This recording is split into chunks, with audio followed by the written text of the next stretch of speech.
Assalamualaikum warahmatullahi wabarakatuh. Waalaikumsalam warahmatullahi wabarakatuh. Akhirnya datang juga. Udah mandi bang? Belum. Waalaikumsalam.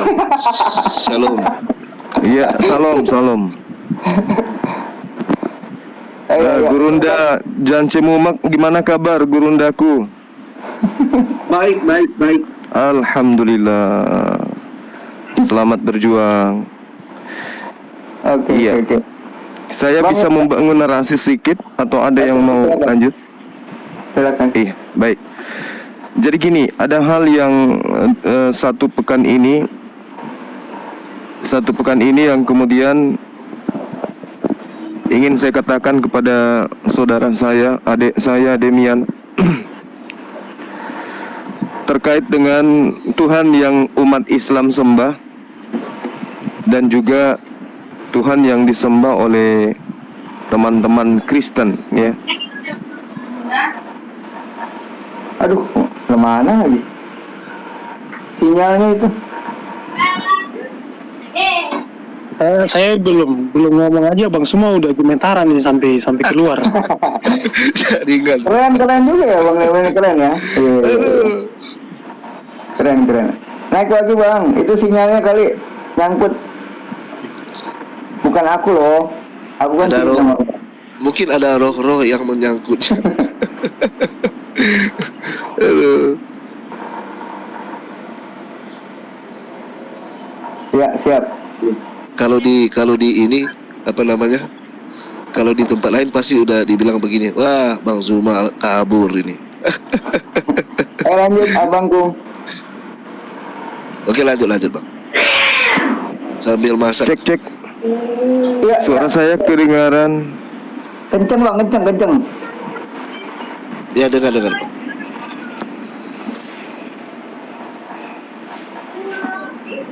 Lanjut Bang Zuma, lanjut.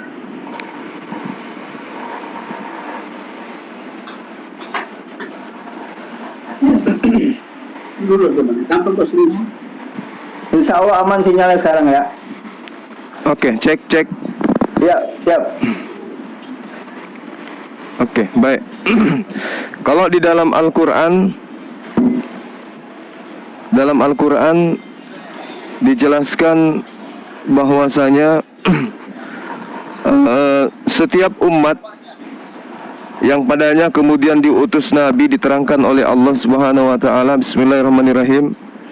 Walikulli ummatin ja'alnal mansakal liyazkuru Allah ala maqsaqahum min bahimati an'am. Jadi Allah menurut Al-Quran, melalui Al-Quran menjelaskan setiap umat yang diutus kepada mereka Nabi disyariatkan penyembelihan hewan kurban, hewan ternak.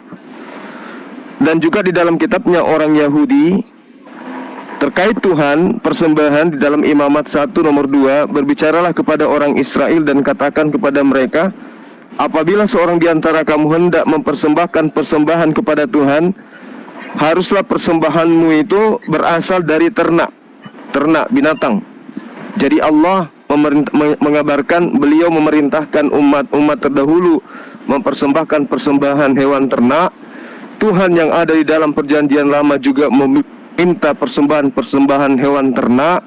Yesus di dalam Lukas 4 nomor 15 dan juga di dalam keterangannya di dalam, maaf saya lupa dalilnya ya, jelas sekali Matius 8 nomor 4 jelas sekali bahwasanya Yesus memerintahkan kaum yang sesamanya untuk mempersembahkan korban sama seperti persembahan Musa alaihissalam, berarti hewan ternak. Nah, ini Tuhannya Kristen melalui ajaran Paulus justru mengajarkan mempersembahkan manusia, Yesus.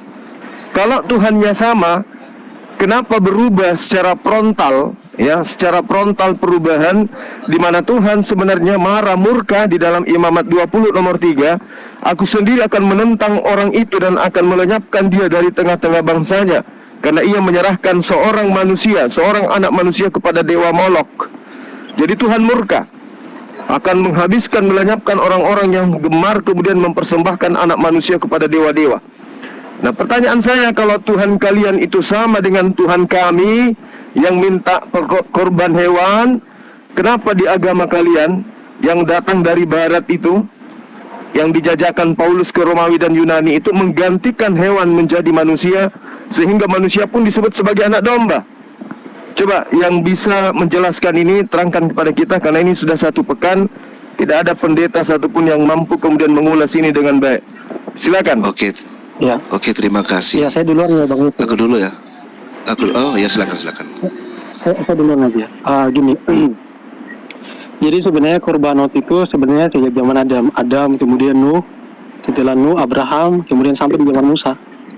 Nah, di dalam Islam sebenarnya juga melakukan korbanot, cuman nggak ada hubungannya korbanot di dalam Islam itu dengan korbanot di dalam Yahudi dan dalam kekristenan. Kenapa?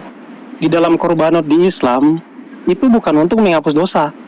Dalam korbanot di dalam Yahudi sejak Adam sampai di zaman Musa, di mana menghapus dosa itu menggunakan darah, tapi secara lahiriah itu menggunakan hewan. Nah, perlu kawan-kawan ketahui, Bang Suma juga harus belajar bahwasanya ibadah sakramentalnya orang Yahudi itu dosa itu dibayar dengan darah. Yaitu apa? Hewan. Dalam kitab imamat tanpa ada pertumpahan darah tidak ada penebusan dosa.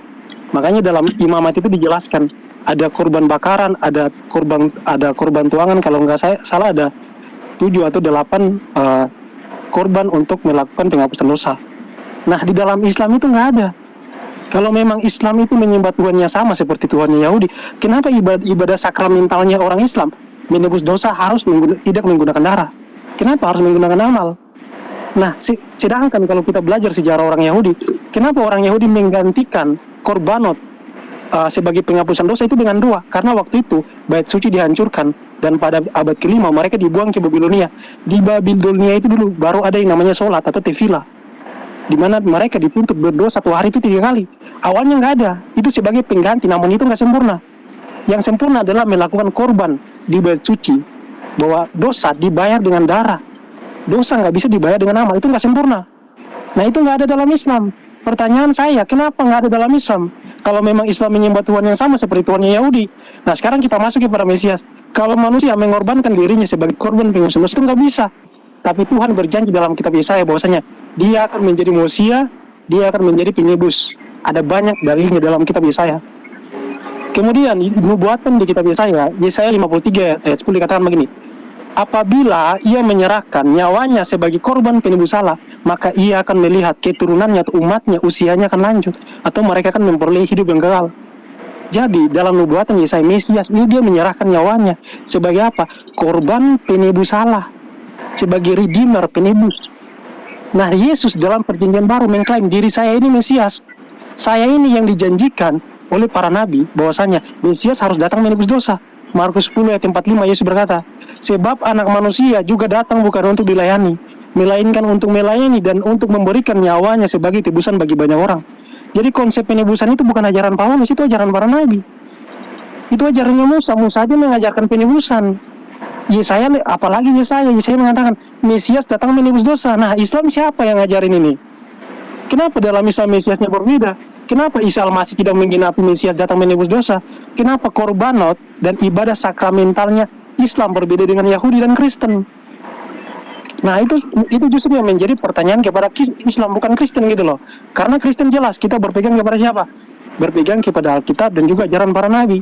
Nah, ajaran para nabi, ibadah sakramentalnya, kenapa nggak ada di dalam Islam gitu loh? Bahkan dalam Islam tidak dikenal upah dosa adalah kematian. Dalam hukum Musa kejadian 2:17, upah dosa adalah maut. Dan di Taman Eden ada terjadinya pembunuhan hewan untuk mengambil kulitnya untuk dipakai kepada Adam dan Hawa, sehingga semua nabi itu mereka melakukan yang namanya tukar guling kematian pada hewan. Nah, bagaimana dengan manusia? Manusia itu dia sudah memakan buah, siap untuk mati, tapi karena Tuhan mengasihi manusia, dia menjanjikan Mesias dalam Kejadian 3:15, yang kemudian para nabi bernubuat, Mesias inilah yang akan menggantikan tukar guling daripada kematian itu. Seperti hewan ada tukar guling, maka manusia pun harus ada tukar guling. Makanya Mesias dijanjikan oleh para nabi. Dalam tafsiran Yahudi, misalkan Yonatan ben Uziel mengatakan apa? Kejadian 3:16-15 itu janji kepada Mesias ketika manusia jatuh ke dalam dosa. Dan itu nggak pernah dikenal sama Islam. Konsep keselamatan berbeda, ibadah sakramentalnya berbeda. Loh, pertanyaan saya, kenapa cuma Islam yang berbeda gitu loh? Dalam Yahudi saja, Mesias ben David akan menebus Yahudi untuk masuk ke alam Aba. Kalau dalam Islam, konsep ini nggak ada. Dalam Kristen ada, dalam Yahudi ada, Islam nggak ada. Silakan. Oke, bentar. Yang bawah dong, tap yang bawah. Sekarang giliran Bang Yosi, silakan. Oke, lanjut aja dulu, aku lagi masak bentar. Oh, lagi masak. Oke. Mungkin dari Bang Danje sekarang. Ya, saya hanya menunjukkan data saja karena harus menggunakan data. Oh, Ya, silakan. oke, saya langsung bacakan. Dua ayat saja, Perjanjian Lama dan Perjanjian Baru. Ulangan 24 ayatnya 16. Janganlah ayah dihukum mati karena anaknya. Janganlah juga anak dihukum mati karena ayahnya. Setiap orang yang harus dihukum mati karena dosanya sendiri-sendiri. Jadi kalau berdasarkan ini, bukan karena pengorbanan, tetapi oleh karena perbuatan atau dosanya sendiri-sendiri. Jadi masuk neraka di sini jelaskan bukan karena penebusan, tapi karena kelakuannya yang jahat. Lalu data yang kedua, Wahyu pasalnya yang ke-20, ayatnya yang ke-12, bagian B saja. Dan orang mati dihakimi menurut perbuatan mereka, berdasarkan apa yang ada tertulis di dalam kitab-kitab itu. Jadi jelas keselamatan berdasarkan data, bukan oleh karena pengorbanan, tetapi Bible sini menjelaskan berdasarkan perbuatan masing-masing. Demikian. Oke, sekarang giliran abang aku. Silakan Bang Juma. Iya, Saudara Demian, Anda tidak menyentuh permasalahan yang saya bawa. Ingat, Tuhan kami meminta persembahan korban hewan. Itu poinnya. Agama Anda mempersembahkan darah manusia. Tuhan mana yang minta darah manusia? Kalau Tuhan Anda itu sama dengan Tuhan kami, maka Anda pun akan melakukan korban hewan. Tapi ternyata di agama Anda kurbannya itu manusia. Ini dewa apa yang mengajarkan itu? Sedangkan Al-Quran menerangkan untuk Bani Israel, wa katabna lahu fil alwahi min kulli syai' mau'izatan wa tafsila li kulli syai'. Apa yang dikatakan? Fahusha biquwwati wa'mur qaumaka ya'huzu bi ahsaniha sa'urikum daral fasiqin. Wahai Musa, katakan kepada kaummu untuk meneguhkan kepadanya, suruhlah kaummu berpegang teguh kepada Taurat dengan sebaik-baiknya. Ini perintah di dalam Al-Quran kepada Nabi Musa untuk kaumnya. Di dalam Ulangan 6, Tuhan Allah kita memerintahkan kepada kita untuk melakukan segala ketetapan itu dan untuk takut akan Tuhan Allah kita, supaya senantiasa baik keadaan kita dan supaya Ia membiarkan kita hidup seperti sekarang. Dan kita akan menjadi benar apabila kita melakukan segenap perintah itu dengan setia, dengan setia, dengan setia, dengan setia. Jadi hukum yang diperintahkan oleh Tuhan harus dipegang dengan setia. Korban itu harus hewan. Yesus di dalam Lukas 4 nomor 15 harus hewan. Lukas 5 nomor 14 hewan. Matius 8 nomor 4 Yesus mengajarkan hewan. Tuhan minta pengorbanan. Dari sejak di dalam surga, Gan Bi Eden, ada kurban katanya. Kurban apa di sana? Nggak ada kurban. Tuhan hanya mengambil kulit binatang, bukan kulit manusia, untuk menutupi badan daripada Hawa dan juga Adam alaihissalam. Lalu kemudian dalilnya, larangannya, aku sendiri akan menentang orang itu dan akan melenyapkan dia dari tengah-tengah bangsanya, karena ia menyerahkan seorang dari anak mereka kepada dewa Molok. Lalu Tuhan di dalam Imam 1 nomor 2 persembahkan darah binatang ternak. Masa Yesus kalian setarakan dengan binatang ternak? Kapan warasnya? Hanya untuk menyembah manusia, kalian rela kemudian mempersembahkan anak manusia. Sementara dalil di dalam kitab saudara, hanya orang yang kerasukan setan yang kemudian menyembah manusia, oleh karena dikatakan sebagai orang yang sudah dibangkitkan dari kematian untuk mencari Tuhan. Roma 14 nomor 9. Coba Anda lihat di dalam Markus 5, orang yang kerasukan setan yang menyembah Yesus. Setelah orang itu waras, kemudian dia tidak lagi menyembah Yesus. Makanya muncul pertanyaan, kalau kalian itu sama dengan kami, Tuhan kami itu sama dengan Anda, yang kami sembah Bani Israel, sembah Bani Ismail, sembah sama dengan Kristen yang datang dari Antioquia ini, dari mana pengajaran pengorbanan darah manusia? Dan darah Yesus itu dikorbankan untuk siapa? Tuhan kami nggak mau. Tuhan kami menolak darah manusia. Yang saya pertanyakan, darah Yesus ini kalian persembahkan ke dewa siapa? Dewa Molok? Dewa Horus? Dewa Zeus? Dewa Atis? Atau siapa? Ayo, jujur di sini, jujur. Ini sentralisasi kesesatan kalian.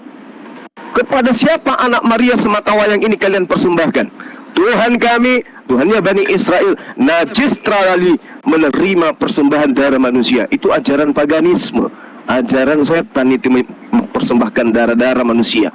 Tuhan memang butuh korban, tapi korbannya hewan, bukan korban manusia.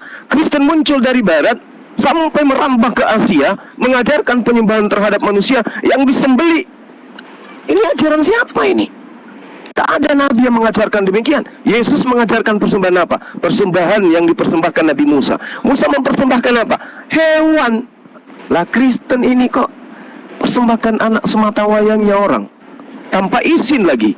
Mana mau ibunya itu ikhlas anaknya disembelih. Jadi tolong di sini jangan lari ke Islam dulu. Selesaikan permasalahan Anda yang mempersembahkan anak manusia kepada dewa-dewa. Silakan Saudara Demian. Ini mungkin Ustaz Arif mau nambahin nggak? Sebentar. Ya enggak, biar kita dua-dua aja, kalau yang lain kan nanti jadi banyak gitu loh. Dua-dua. Kita nanti nggak tahu mau jawab yang mana. Ya saya duluan ya bro. Aku Ya. boleh sanggah aku sanggain boleh nggak? Ya silakan Jadi duluan aja. Oke. Jadi aku sanggah tentang Pak Yance Mumek tadi ya. Saya rasa Pak Yance Mumek ini saya dengar kan bekas pendeta. Mengertilah ayat yang dibawakan oleh Pak Yance Mumek tadi, bahwa memang betul manusia itu dosanya ditanggung oleh dirinya sendiri. Jadi konteksnya kita harus tahu dulu Alkitab ini dan pemahaman Alkitab. Saya rasa Pak Yance Mumek udah ngerti tentang ayat itu. Bukan menyangkut paut dengan bagaimana Yesus datang untuk menjadi jaminan hidup manusia yang kekal lagi. Loh begitu, kayak Bang Zuma bawakan tadi, menuduh Yesus itu diserahkan atau disembeli. Situ tidak ada Yesus disembeli, kan begitu.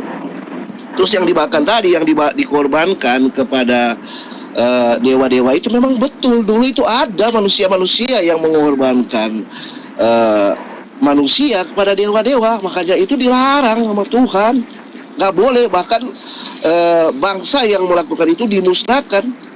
Itu terdapat di dalam Alkitab. Jadi kita tahu konteks mana yang dibawakan dulu. Tapi untuk bagaimana Yesus datang bukan untuk disembeli, dia datang untuk menjamin kehidupan setiap manusia, untuk memperoleh hidup yang kekal itu lagi. Itu yang dimaksudkan oleh Yesus. Datang untuk apa? Menjamin, bukan untuk apa? Disembeli, bukan seperti itu. Jadi kita tahu konteks mana yang mau dibawakan, yang mau dibahas gitu loh. Jangan lari-lari konteks ini. Ayatnya ini larinya ke sana, begitu loh. Coba lanjutlah Bang Demian, saya lagi masuk. Iya, oke, saya tambahkan ya. Ini ya, orang Kristen itu tidak pernah mengorbankan manusia untuk menjadi tebusan, enggak. Dalam Islam pun kawan-kawan, yang manusia itu menanggung dosanya masing-masing, tapi Tuhan itu bisa mengampuni dosa manusia. Jadi jangan bilang bahwa Tuhan itu nggak bisa mengampuni dosa manusia. Nah, di dalam Alkitab pun dijelaskan Tuhan itu mengampuni dosa manusia dengan cara apa? Dengan cara penebusan, dan penebusan itu adalah ajaran Alkitabiah.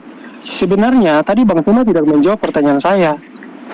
Kalau memang orang Islam melakukan yang namanya korban juga, itu bahasa Ibraninya karban, kenapa konsepnya berbeda? Tadi kan Bang Suma kutip kan sejarah mengenai di zaman raja-raja si para penyembah Baal kan. Nah, penyembah Baal itu mereka itu meniru-niru ajaran Yahudi. Tapi masalahnya mereka buat korban, mereka mempersembahkan korban itu kepada siapa? Kepada iblis, sama seperti orang Islam.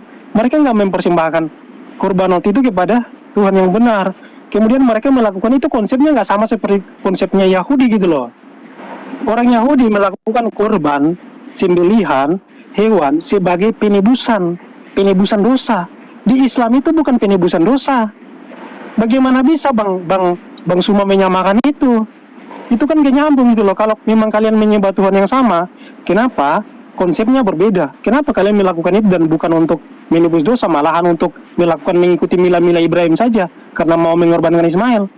Itu nggak ada tujuannya. Sedangkan di Bible ada tujuannya.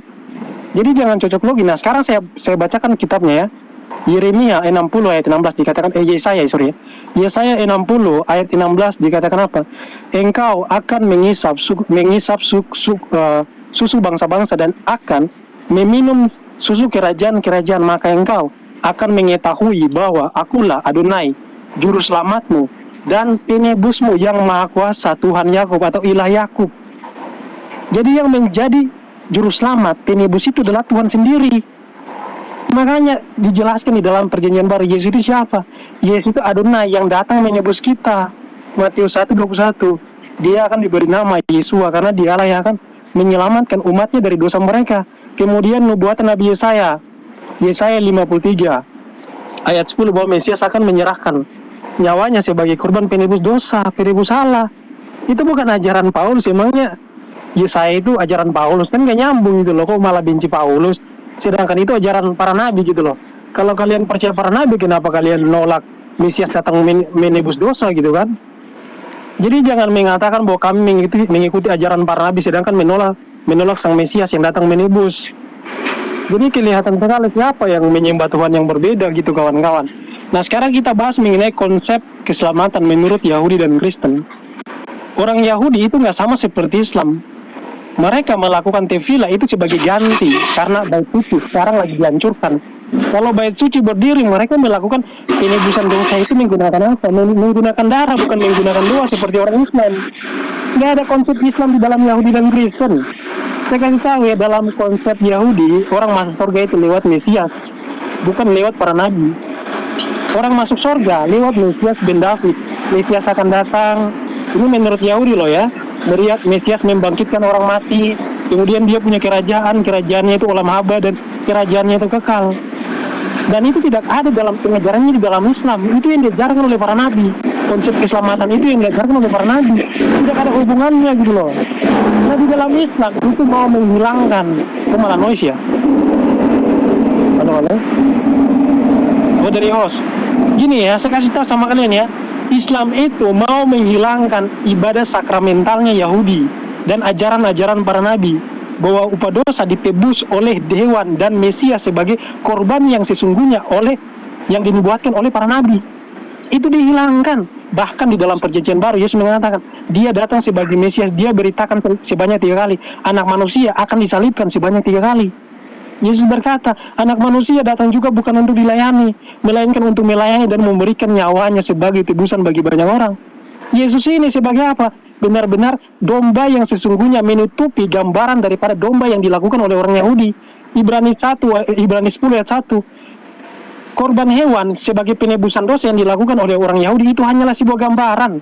Sedangkan Mesias yang dijanjikan ini sebagai penggenapan supaya apa? Manusia masuk ke olam haba. Dan Muhammad menghilangkan keselamatan itu.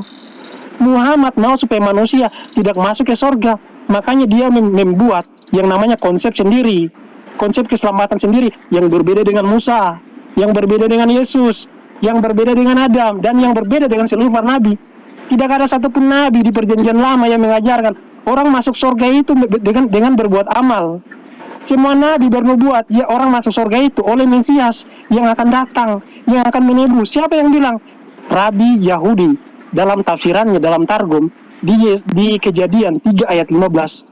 Ketika manusia jatuh ke dalam dosa, itulah kemudian Mesias dijanjikan sebagai apa? Sebagai keselamatan bagi manusia yang berdosa ini. Di mana konsep ini dalam Islam? Di mana konsepnya? Nggak ada. Kenapa? Karena Muhammad mau menghilangkan keselamatan itu. Supaya apa? Supaya kalian tersesat kawan-kawan. Dengan cara menghilangkan ibadah sakramentalnya Yahudi. Yaitu apa? Dosa dibayar oleh darah.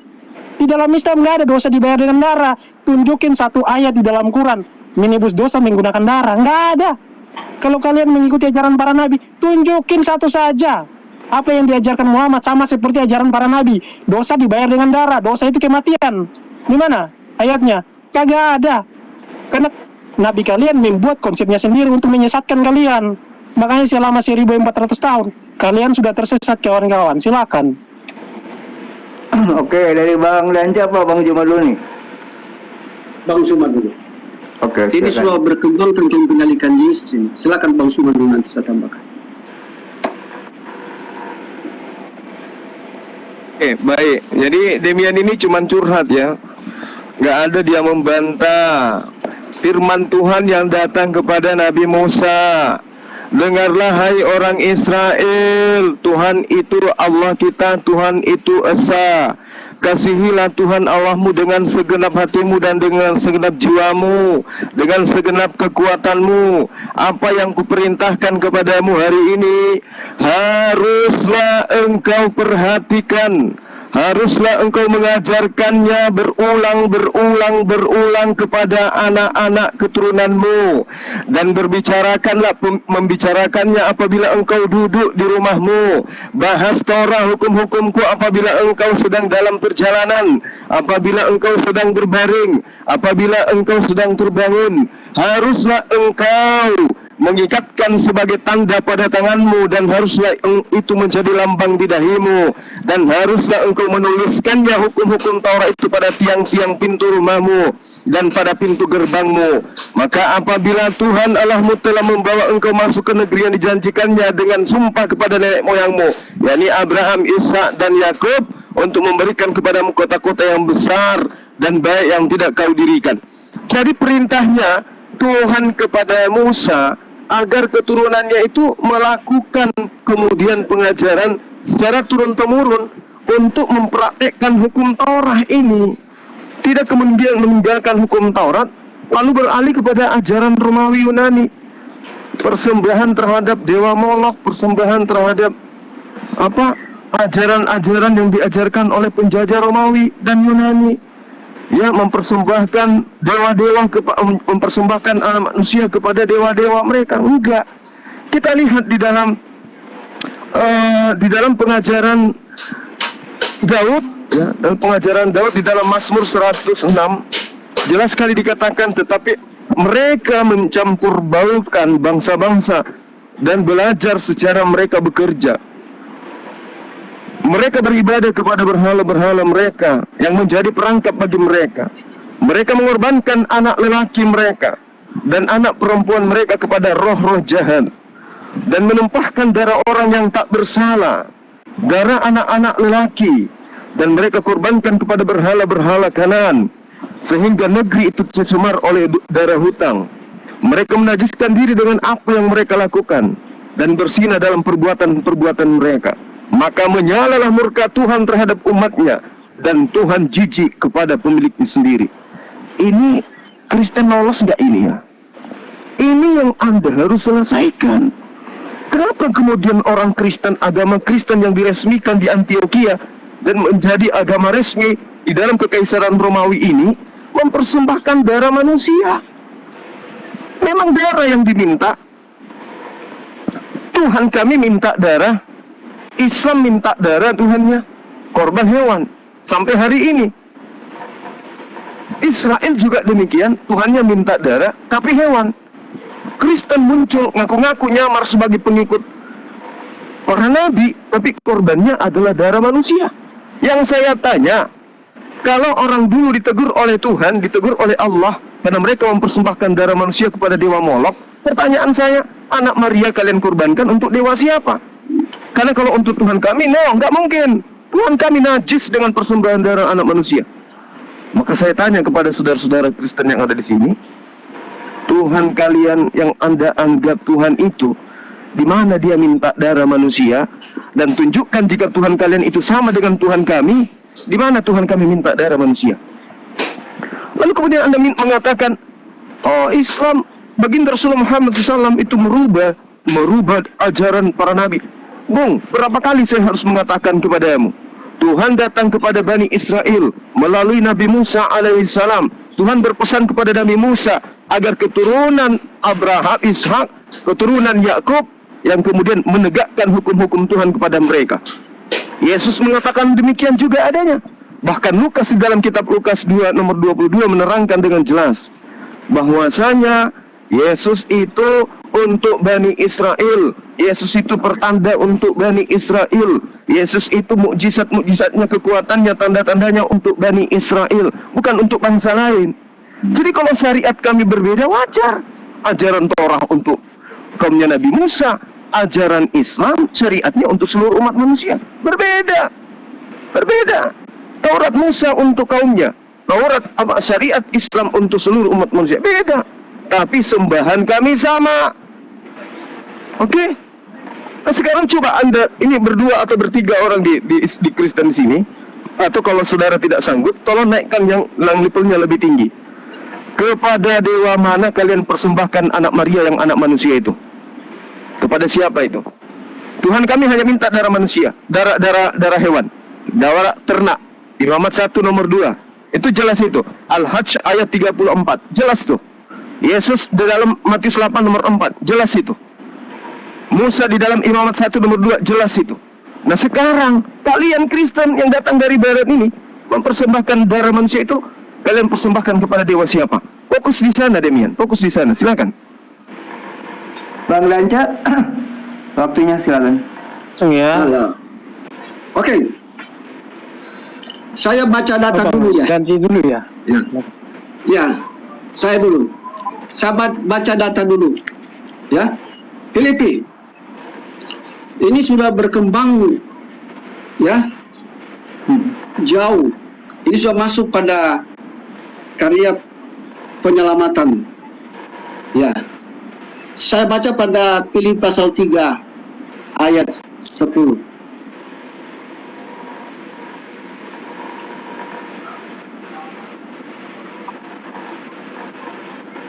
Ya. Yang ku kehendaki ialah mengenal Dia dan kuasa kebangkitannya dan persekutuan dalam penderitaannya. Nah, sebagaimana Yesus adalah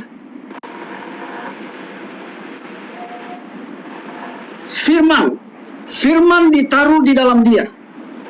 Maka apabila firman itu disampaikan, pada saat itu nampak jalur keselamatan. Nah, bagaimana ini dihubungkan dengan penyalipan? Saya baca lanjut. Di mana aku menjadi serupa dengan Dia dalam kematiannya.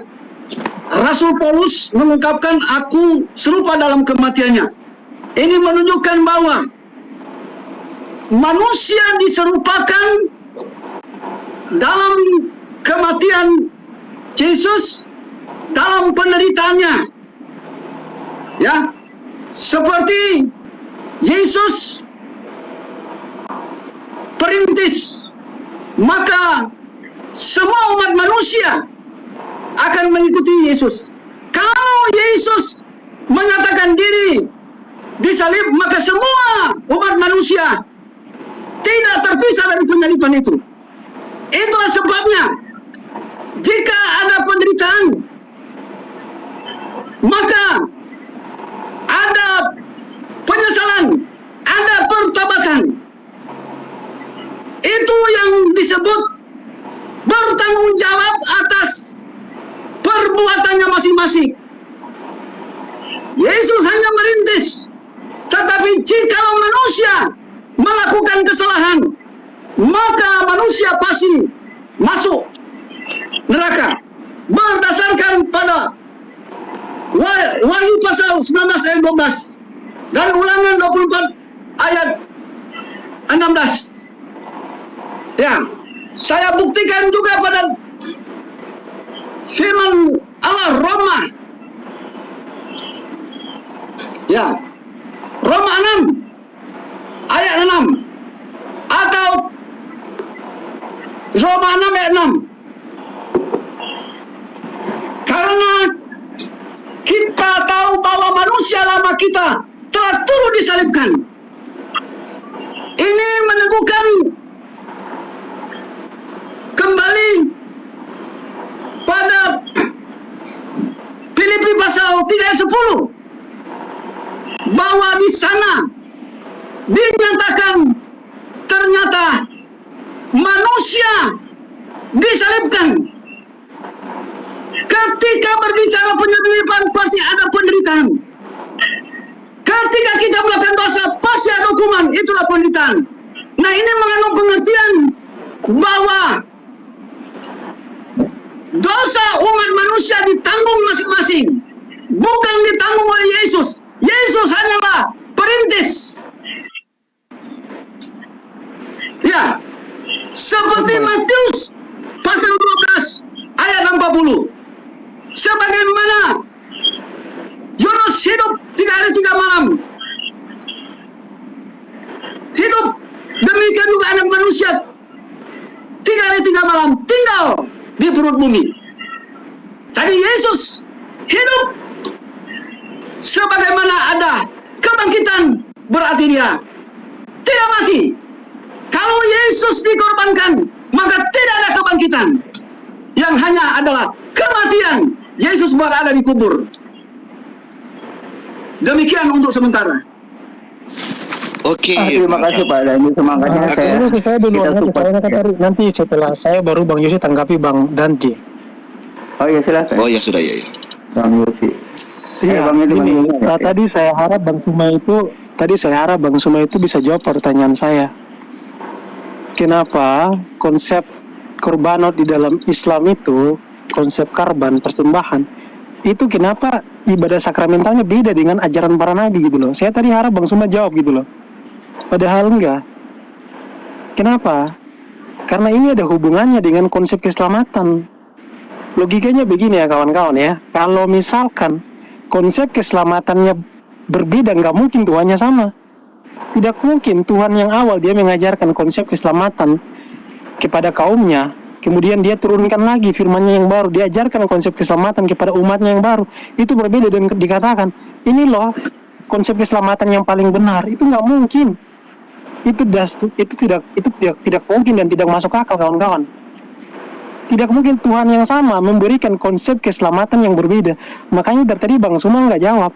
Kenapa di dalam Quran, di dalam Quran tidak dijelaskan korban hewan itu sebagai korban penebusan dosa? Tidak ada dijelaskan, bahkan tidak terlalu dijelaskan dalam darah itu ada nyawa. Kemudian kenapa para nabi itu melakukan yang namanya korban persembahan sebagai penebusan dosa? Itu nggak ada. Karena ibadah sakramentalnya Islam itu berbuat amal untuk masuk surga, bukan mengorbankan hewan supaya menghapus dosa supaya masuk surga. Itu poinnya tadi itu. Jadi Bang Suma harus fokus kepada konsepnya. Nah justru kalau Bang Suma mengutip mengenai pengorbanan bayi-bayi, sejarah mengenai penyembahan Baal ini, patung Baal, orang-orang penyembah Baal ini mereka itu mencontek ajaran-ajaran Yahudi. Mereka melakukan mirip tapi nggak sama seperti orang Islam. Mereka ini sama seperti penyembah Baal. Mereka mencontek ajaran-ajaran Yahudi tapi konsepnya nggak sama. Konsep keselamatannya nggak sama. Kalau dalam Yahudi keselamatannya hanya datang dari Mesias yang akan memasukkan orang ke surga. Di dalam Kristen juga begitu. Tapi kalau dalam Islam beda lagi. Jadi Nabi Muhammad membawa konsep keselamatan yang berbeda. Kalau Tuhan yang sama, gak mungkin konsep keselamatannya berubah gitu loh. Itu yang pertama. Kemudian Bang Suma tadi mengatakan kan bahwa kita nggak boleh mengikuti ajaran dari Romawi, kita harus mengikuti ajarannya para nabi, ajarannya Musa. Pertanyaan saya gini loh, orang Islam itu nggak pernah mengikuti ajaran Musa. Muhammad itu dia mengurang-urangi ajaran Musa, mengurang-urangi, menambah-nambahi, kemudian menyuruh kalian menyembah ilah lain. Nabi Muhammad menyuruh kalian menyembah Allah Subhanahu Wa Taala yang ada di abad ke-7, sedangkan para nabi nggak pernah menyembah Allah Subhanahu Wa Taala. Dan Musa memerintahkan perintah hukum Taurat. Apa itu hukum Taurat? Coba dibacakan. Hukum Taurat itu bagaimana Nabi Muhammad mengurang-urangi dan menambah-nambahi untuk dijalankan oleh kalian. Tidak ada orang Islam itu melakukan hukum Taurat. Hukum Taurat tidak bisa ditiadakan. Yesus berkata di dalam Matius 5, selama langit dan bumi ini belum runtuh, kitab-kitab para nabi itu tidak ditiadakan, hukum-hukum ini tidak ditiadakan.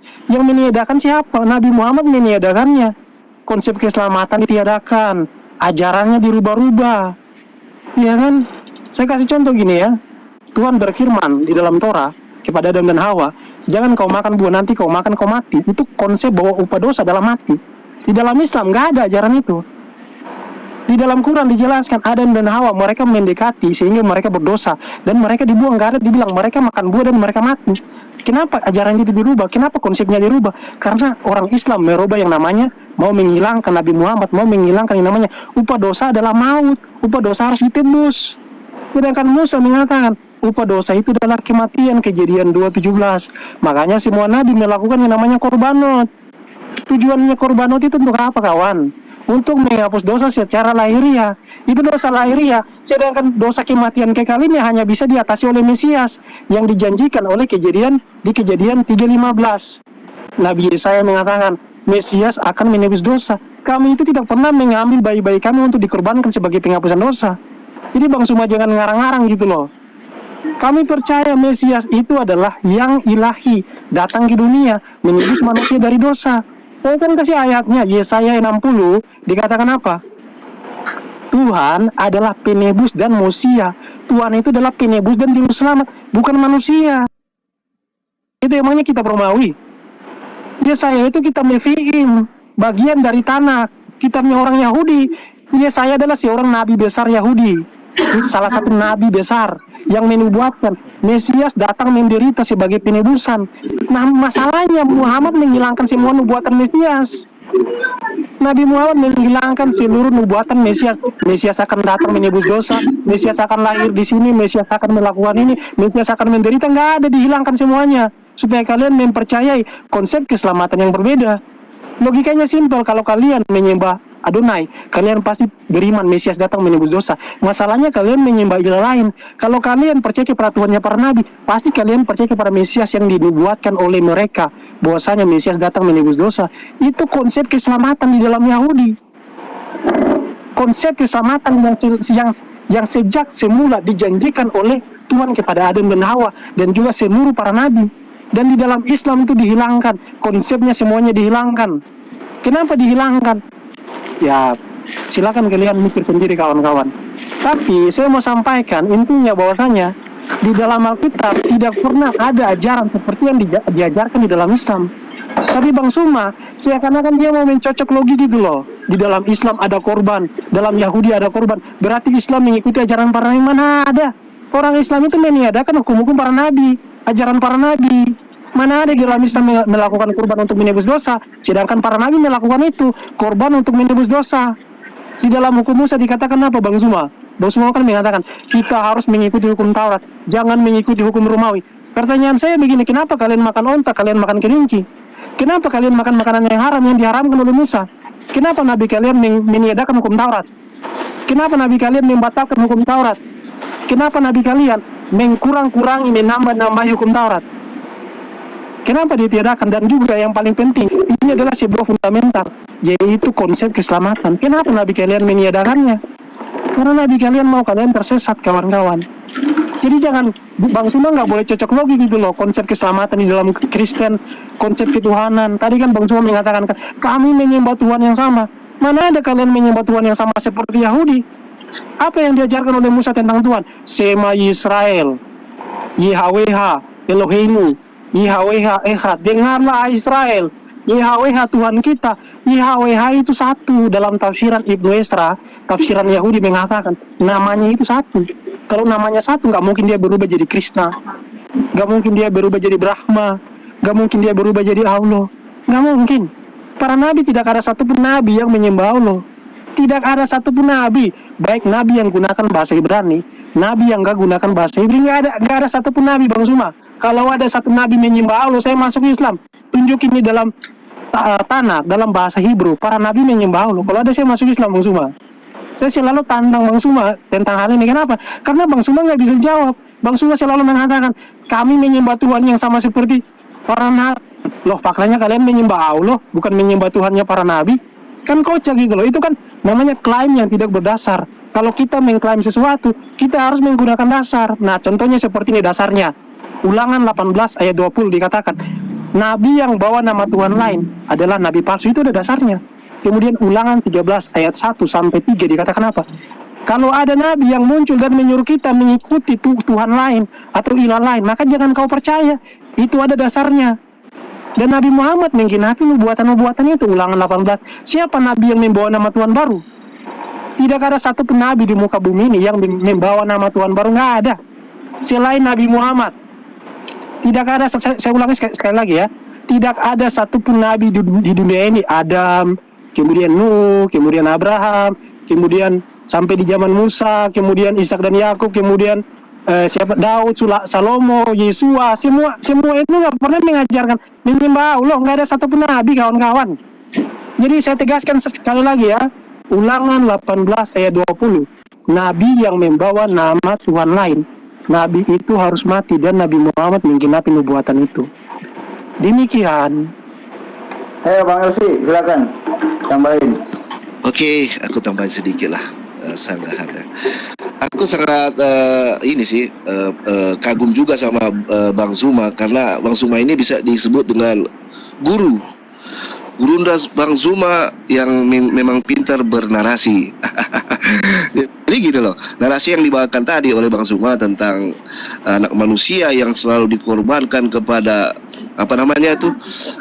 berhala-berhala. Zeus itu memang pernah terjadi di zamannya kerajaan-kerajaan dulu ya. Dan itu terjadi juga kenapa kenapa Tuhan menyuruh membasmi atau orang-orang di pada zaman itu, karena mereka sudah melanggar atau berzina dengan penyembah-penyembah berhala itu. Makanya di Kanaan itu yang dibawakan Bang Zuma tadi menceritakan tentang bagaimana bangsa Israel itu mau masuk ke tanah Kanaan, karena Kanaan itu sudah melakukan dosa yang sangat besar. Orang-orang di situ sudah melakukan penyembah berhala dan memberikan bahkan anak-anak mereka untuk diserahkan kepada dewa-dewa itu. Makanya di Kanaan itu dimusnahkan, bahwa itulah janji tanah itu diberikan kepada keturunan bangsa Israel, yaitu 12 suku bangsa Israel. Oke, jadi narasi Bang Zuma untuk menyangkut paut dengan Yesus, kenapa di anak manusia itu tentang dewa-dewa itu benar yang terjadi, tetapi bukan seperti Yesus. Dan juga untuk Pak Yance Mumek, benar yang dikatakan Pak Yance Mumek, karena saya rasa Pak Yance Mumek sudah baca Alkitab, bahwa yang dibawakan Pak Yance Mumek itu tadi tentang dosa-dosa yang ditanggung sendiri-sendiri itu benar. Yesus itu datang ke dunia ini untuk menjamin kehidupan manusia yang kekal, dan menjamin supaya orang yang percaya kepada Yesus mendapatkan hidup itu yang kekal lagi. Dosa ya tetap ditanggung sendiri-sendiri. Nah, saya akan bacakan ini bagaimana tentang penderitaan Yesus atau penderitaan Kristus itu sebagai teladan. Boleh baca di dalam 1 Petrus 2 ayat 18 sampai 25. Saya bacakan ya. Di sini saya bacakan ya. Judulnya penderitaan Yesus Kristus sebagai teladan. Ayat 18 nih, hai kamu hamba-hamba, tunduklah dengan penuh kekuatan kepada Tuhanmu, bukan saja kepada yang baik dan beramah, tetapi juga kepada yang bengis. Sebab adalah kasih karunia jika seorang karena sadar akan kehendak Allah menanggung penderitaan yang tidak harus ia tanggung. Ayat 20 ya. Sebab dapatkah disebut pujian jika kamu menderita pukulan karena kamu berbuat dosa? Tetapi jika kamu berbuat baik dan karena itu kamu harus menderita, maka itu adalah kasih karunia pada Allah. Ayat 21, sebab untuk itulah kamu dipanggil, karena Kristus pun telah menderita untuk kamu dan telah meninggalkan teladan bagimu supaya kamu mengikuti jejaknya. Ayat 22, ia tidak berbuat dosa dan tipu tidak ada dalam mulutnya. Ketika ia dicaci maki, ia tidak membalas dengan membenci maki. Ketika ia menderita, ia tidak mengancam, tetapi ia menyerahkan kepada Dia yang menghakimi dengan adil. Ia sendiri telah memikul dosa kita di dalam tubuhnya di kayu salib, supaya kita yang telah mati terhadap dosa hidup untuk kebenaran. oleh bilur-bilurnya kamu telah sembuh. Sebab dahulu kamu sesat seperti domba, tetapi sekarang kamu telah kembali kepada gembala dan pemeliharaan jiwamu. Nah, itulah orang yang mengikuti Yesus dan ajaran Yesus yang benar. Nah, seperti yang saya sudah bacakan tadi. Jadi bagaimana Yesus datang ke dunia itu menjamin hidup setiap manusia yang percaya kepadanya, bahwa dahulu kita adalah seperti domba, hidup tidak ada arah ya. Kalau tidak ada namanya Yesus itu, jaminan itu. Makanya walaupun kita berbuat kebaikan di dunia ini, jika tidak ada jaminan hidup yang kekal itu dari Yesus itu sendiri, maka hidup kita adalah sia-sia. Begitu. Oke, lanjut. Sekarang Bang Zuma. Iya, jadi si Demian ini ngomong apa, ngelor tidur ke sana kemari ya, nggak mendengarkan penginjilan saya gitu. Lucu Anda ini. Mesias ketika datang kepada Bani Israel, sekali lagi, Mesias ketika datang kepada Bani Israel, Yesus ketika datang kepada Bani Israel, mengajarkan korban persembahan Musa. Anda di mana di sana? Di mana Anda pada saat pengajaran Yesus seperti itu? Pengajaran Romawi mau didudukkan di mana ketika Yesus mengatakan lakukanlah persembahan Musa? Anda mau lari kemana? Anda nggak lolos di sana. Mesias datang untuk menebus dosa. Dengan cara apa Yesus menebus dosa? Dengan cara mengajarkan Bani Israel mempersembahkan hewan kurban. Tidak dirubah hukum Torah itu setitik pun oleh Yesus berdasarkan pengakuan beliau. Lukas 16 nomor 17. Jadi Anda sedang menghantamkan ajaran Anda, ajaran Romawi Yunani, kepada ajaran Yesus. Yesus tidak mengakui persembahan darah manusia kepada Tuhan, enggak. Dan tidak ada satupun data yang bisa kamu sajikan di mana Tuhannya Bani Israel meminta persembahan darah manusia. Anda tidak mampu. Anda lari ke Nabi Muhammad, lari ke Islam. Kan di awal sudah saya terangkan kepada saudara, Al-Quran surah Al-Araf ayat 145, hukum Taurat itu mengikat Bani Israel. Ulangan 4, hukum Taurat itu mengikat Bani Israel. Yeremia 31, hukum Taurat itu mengikat Bani Israel. Ulangan 11 nomor 1 mengikat Bani Israel. 1 Raja-Raja 2 nomor 3 mengikat Bani Israel. Lukas 5 nomor 14 mengikat Bani Israel. Matius 8 nomor 4 mengikat Bani Israel. Bani Israel, Bani Israel, Bani Israel. Makanya muncul kemudian Kristen yang Yesus minta agar orang-orang Israel waspada kepada penyusup, kepada penyamar domba yang adalah serigala. Ajarannya pasti berbeda dengan ajaran Yesus.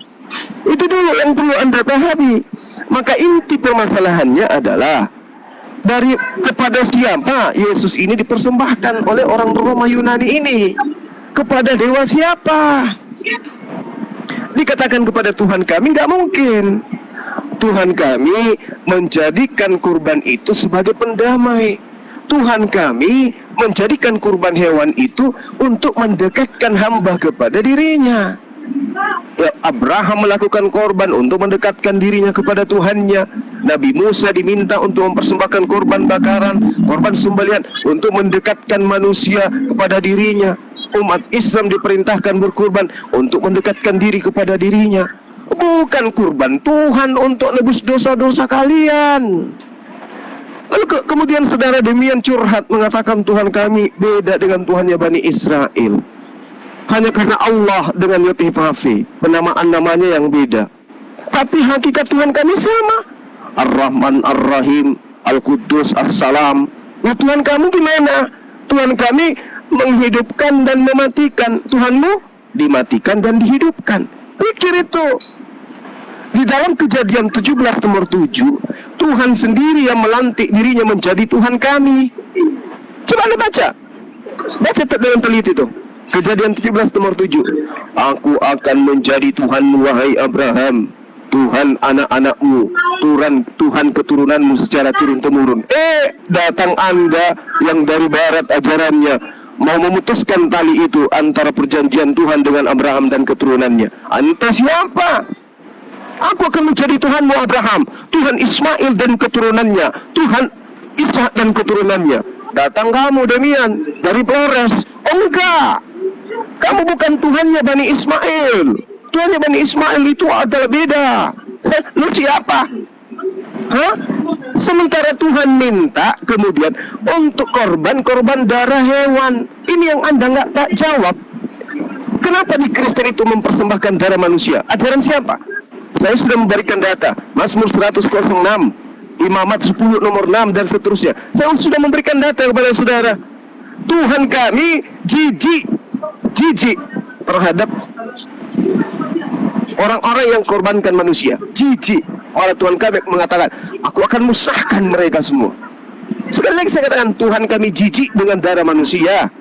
Nah, Tuhanmu yang adalah Yesus itu disembelih untuk dikorbankan kepada siapa? Tuhan kami nggak mau. Tuhan kami tidak menerima darah Yesus. Nah, darah Yesus itu kalian persembahkan kepada siapa? Ini yang belum kalian jawab.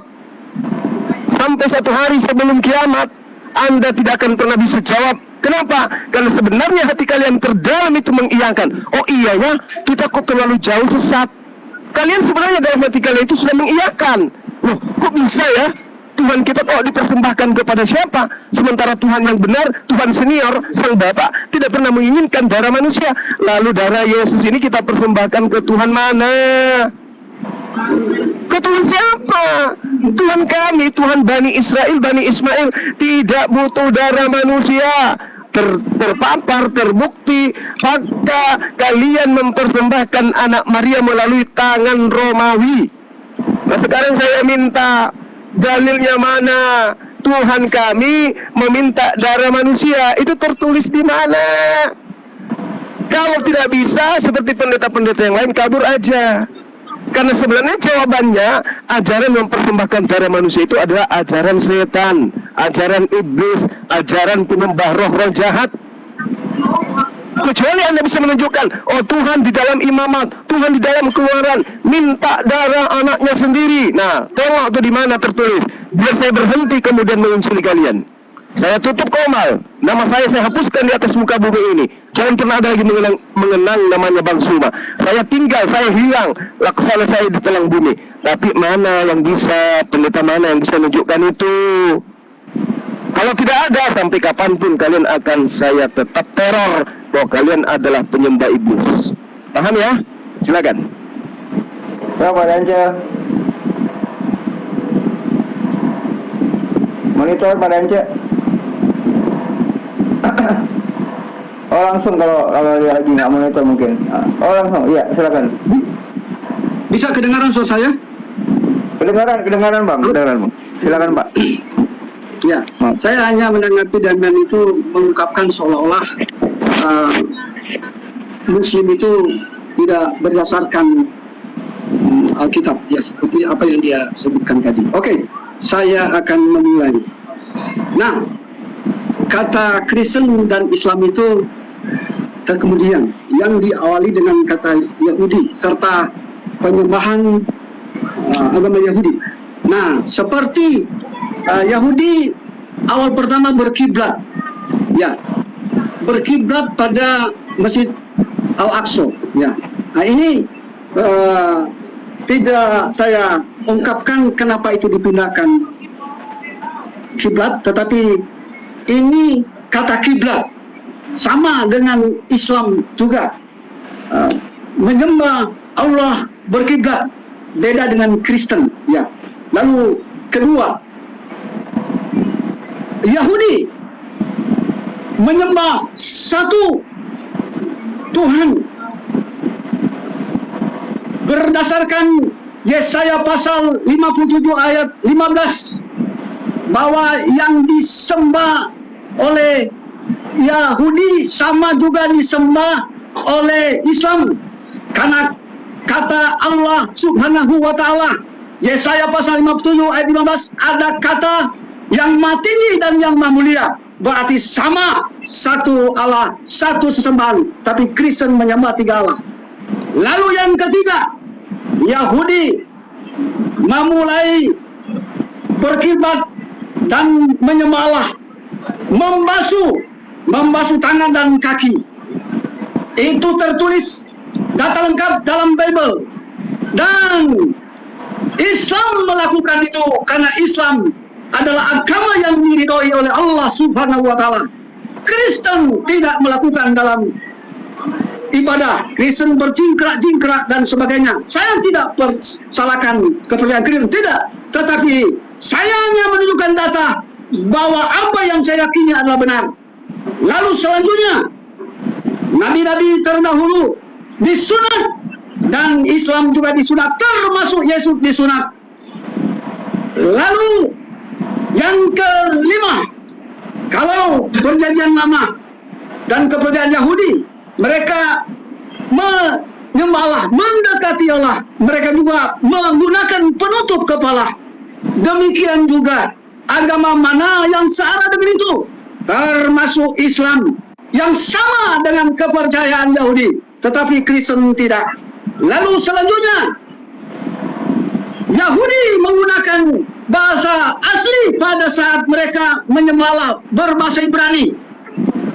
Nah, apakah Islam menggunakan bahasa asli? Dia menggunakan bahasa asli, yaitu bahasa Aram, dan bahasa Aram ini menurut para ahli berkembang menjadi bahasa Arab, dan bahasa Ibrani dan bahasa Arab itu serumpun. Nah, selanjutnya yang terakhir, kalau Yesus mati dikafani dan Islam juga mati dikafani, yang lain tidak. Agama mana yang benar? Mari kita simak sama-sama.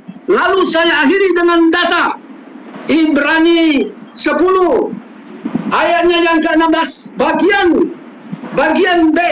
Aku akan menaruh hukumku di dalam hati mereka dan menuliskannya dalam akal budi mereka.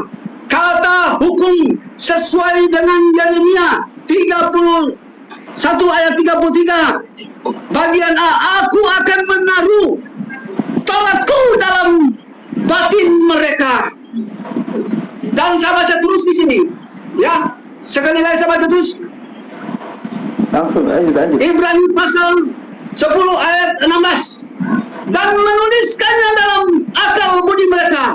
Kata menuliskan berarti terperteri dalam batin dan pikiran dan ingatan manusia. Pada saat Al-Quran itu diturunkan, Injil ini, Ibrani ini, ungkapan Rasul Paulus ini telah menggenapi adanya Islam. Islam dianjurkan berbahasa Arab, Islam dianjurkan untuk menghafal. Tidak ada kekuatan apapun di dunia ini selain kekuatan dari Allah. Ada begitu banyak para ustaz dapat menghafal dari juz 1 sampai 30. Ini artinya ditulis dalam akal budi, maka bukan lagi hukum tertulis yang menentukan, tetapi hukum roh, firman Al-Quran yang telah ditulis dalam akal budi manusia. Itulah kesempurnaannya Islam. Allahu Akbar. Silakan lanjut. Bang Demian sekarang. Siap. Saya tuh nggak ngerti ya Pak dan Jemumek ini ngomong apa. Tapi saya tanggapi Bang Zuma aja ya, nanti Bro Yosi yang menanggapi Pak Danke. Oke. Ya gini, Bang Zuma, saya tegaskan ya, Bang Zuma tidak menjawab gitu loh. Dia tidak menjawab pertanyaan saya. Nabi siapa yang menyembah Allah? Dia nggak bisa tunjukin satu dalil saja dalam kitab tanah para nabi menyembah Allah, nggak bisa ditunjukkan.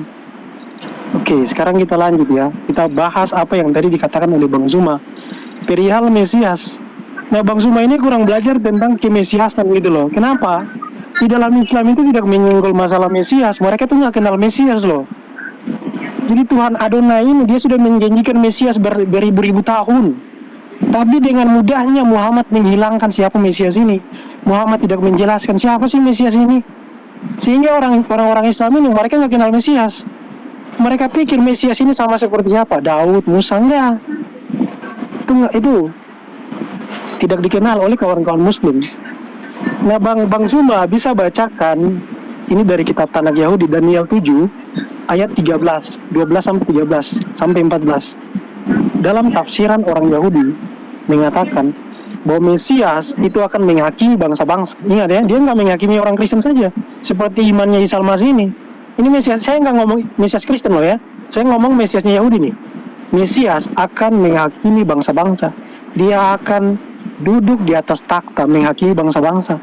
Orang-orang jahat dia masukkan ke dalam neraka, orang baik dia masukkan ke dalam surga. Yesus berkata dalam Matius 25, Anak Manusia akan datang bersama malaikatnya, dan semua bangsa akan dihadapkan di depannya. Kemudian dia akan memisahkan seorang daripada seorang, seperti gembala memisahkan domba dan kambing. Kambing-kambing dimasukkan ke dalam neraka seperti Bang Zuma dan orang Islam. Sedangkan domba-domba dimasukkan ke dalam surga. Itu Mesias yang dinubuatkan, yang diyakini oleh orang Yahudi itu. Kemudian dalam Daniel 7 dikatakan apa? Mesias itu dia punya kerajaan. Kerajaannya kekal, itu alam abad. Dan semua bangsa akan mengabdi kepadanya. Bukan cuma Bani Israel. Ini iman Yahudi loh. Keyakinan Yahudi, bukan Kristen ini. Saya lagi ngomong Mesias ben Davidnya Yahudi. Dan apakah orang Islam percaya? Ya. Mesias akan membangkitkan orang mati. Mesias punya kerajaan. Kerajaannya kekal. Dia akan menjadi raja di ulam haba atau di sorga. Dia akan memerintah selama-lamanya. Ini Mesias yang selalu dinubuatkan oleh para nabi sejak Adam jatuh ke dalam dosa. Di mana penjelasan ini di dalam Islam? Kagak ada. Jadi kalau kalian menyembah Tuhan yang sama, pasti kalian tahu siapa Mesias. Pasti kalian tahu. Karena kami mengenal Mesias, kami tahu siapa Mesias. Makanya kami katakan dia datang menebus dosa. Kenapa? Karena para nabi bernubuat, Mesias ini memang datang menebus dosa. Tadi kan saya kasih dalilnya. Bang Suma mengatakan kami mengikuti ajaran Romawi, mana ada? Dari tadi kan saya pakai dalil gitu loh. Saya pakai kitab Nevi'im ini loh, kitabnya Yahudi. Saya nggak ada pakai kitab Romawi. Yesaya 53 ayat 10 dibacakan dulu dong. Jangan bilang ajaran Romawi. Jadi yang bilang Mesias datang menebus dosa itu bukan Paulus. Itu Nabi Yesaya gitu loh. Jadi yang mengatakan Mesias datang menebus dosa itu Nabi loh. Jadi nggak mungkin para nabi itu kan berdusta gitu loh. Ya kan, nggak ada nabi satupun nabi di dunia ini yang berdusta, kawan-kawan. Ya, jadi Mesias itu memang dia datang untuk menebus, kemudian dia akan datang yang kedua kalinya untuk memasukkan orang ke surga. Makanya Yesus berkata, Yohanes 14 ayat berapa? Ayat 6 ya. Tidak seorang pun yang dapat datang kepada Bapa tanpa melalui aku. Itu kata Yesus. Satu-satunya juru selamat itu Mesias dalam teologi Yahudi dan Kristen.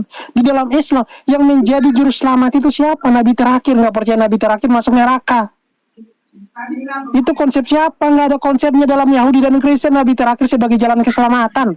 Tidak ada. Kalau Tuhannya sama, pasti konsepnya juga sama. Tidak mungkin konsepnya berbeda. Dan tadi Bang Suma berdusta. Dia mengatakan begini, Yesus tidak pernah mengajarkan dia datang menebus dosa. Ini kan dusta gitu loh. Ini kan sebuah dusta. Yesus berkata dalam Markus 10:45, dia datang menebus dosa, itu ayatnya. Dia berkata, jangan bilang Yesus tidak mengajarkan menebus dosa. Itu kan anda ngarang-ngarang gitu loh. Bahkan Yesus beritakan sebanyak 3 kali, Anak Manusia akan diserahkan untuk disalibkan. Sebelum Yesus disalibkan, Yesus sudah tahu dia akan disalibkan.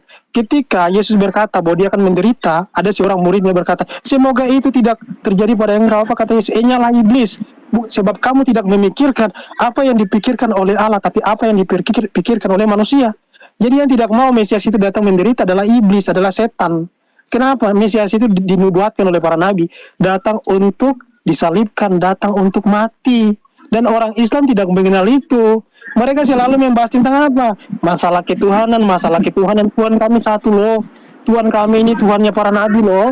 Seperti tadi kan Bang semua bilang kan, Kejadian 17, aku akan menjadi Tuhanmu dan Tuhan keturunanmu. Tuhan keturunanmu ini siapa? Adonai, bukan Allah. Tuhannya Abraham itu siapa? Kalau saya tanya sama orang Islam, Tuhannya Abraham itu siapa? Tuhannya Abraham adalah Allah. Abraham itu nggak pernah nyembah Allah. Makanya tadi saya berikan tantangan kepada Bang Tuma kan, tunjukin satu saja nabi yang nyembah Allah. Satu saja, nggak usah 2 ayat, 1 aja. Siapa nabi yang menyembah Allah? Nggak bisa dijawab. Abraham itu nggak pernah menjadi Allah. Abraham itu nggak pernah menyembah Allah. Bahwa Tuhan akan menjadi Adonai, akan menjadi Tuhan mereka dalam Kejadian 17 itu, yaitu bangsa Israel, bukan bangsa Arab. Keturunan yang dimaksud itu Ishak. Setelah Ishak siapa? Yakub. Setelah Yakub siapa? Setelah Yakub, Yusuf, kalian imani sebagai nabi. Kemudian siapa? Musa. Dari Arab siapa? Siapa nabi dari Arab? Nggak ada, kawan-kawan. Tidak ada. Selama berapa? 2600 tahun tidak ada satupun nabi dari kaum Arab. Itu membuktikan bahwasanya perjanjian Tuhan hanya kepada Ishak dan Yakub. Jadi Bang Suba jangan ngarang-ngarang. Katanya Tuhan kami adalah Tuhannya Abraham di Kejadian 17. Loh, di Kejadian 17 itu Adonai bukan Allah. Kok cocok logis sekali ya? Kemudian Bang Suba mengatakan lagi tadi kan, Mesias itu datang, penebusan yang dimaksud itu adalah mengorbankan hewan, mengajarkan Taurat. Itu ajaran siapa? Dasarnya dari mana? Pakai dalil dong, jangan ngarang-ngarang. Mesias itu datang untuk menebus dosa. Yesaya 53 ayat 10. Sebenarnya ada banyak dalilnya. Dan yang menjadi penebus itu siapa? Adonai, Yesaya 50. Itu jelas sesuai dengan dalil. Kalau kalian menyembah Tuhan yang sama seperti Tuhannya Yahudi, kalian menyembah Adonai, kenapa Allah tidak bisa menjadi penebus? Yesaya 53. Hasyim itu penebus dan Mosia juru selamat. Allah itu bukan penebus, kawan-kawan. Makanya dia datang menebus kita supaya kita nggak binasa. Beda sama orang Islam, harus di laundry dulu di dalam neraka, baru dinaikkan ke surga, kawan-kawan.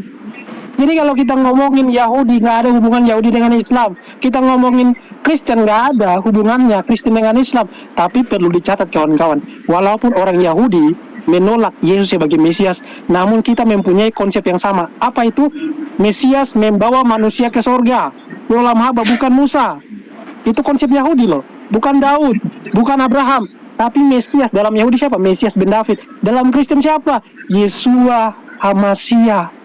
Ya bukan nabi terakhir, bukan Musa. Makanya Yesus berkata kan, Yohanes 17 ayat 3 apa? Yang sering kalian kutip. Kalian kutip tapi kalian tidak gimana. Inilah hidup yang kekal itu, yaitu kita mengenal Allah yang benar, Ilah yang benar, dan mengenal Sang Mesias ini loh, Sang anaknya yang datang untuk menebus kita, untuk menyelamatkan kita. Kalian kutip ayatnya tapi kalian tidak gimana. Bahwa keselamatan hidup yang kekal itu cuma satu, Hasyim yang mengutus Mesias.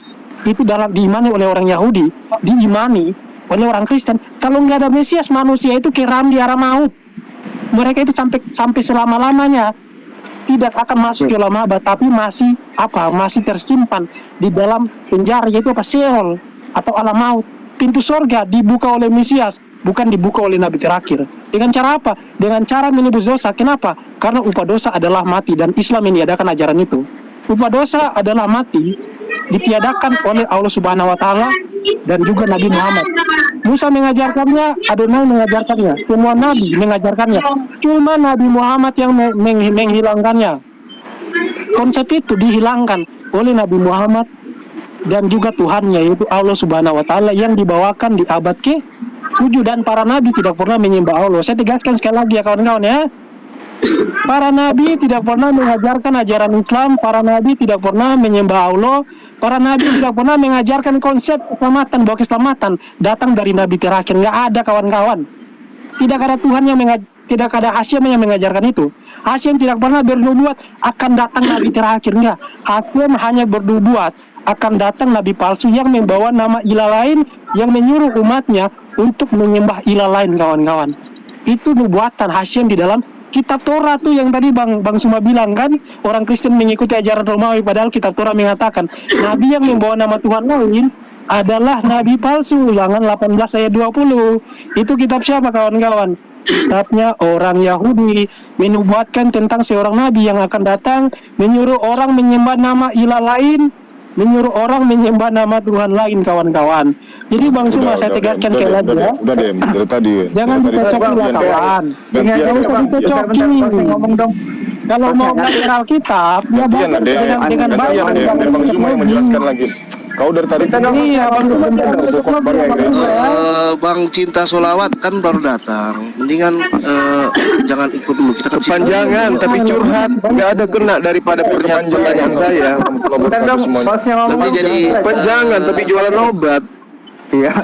Bang Host, ini Bedakan ketika kita itu khotbah di gereja dengan berhadapan dengan lawan iman kita.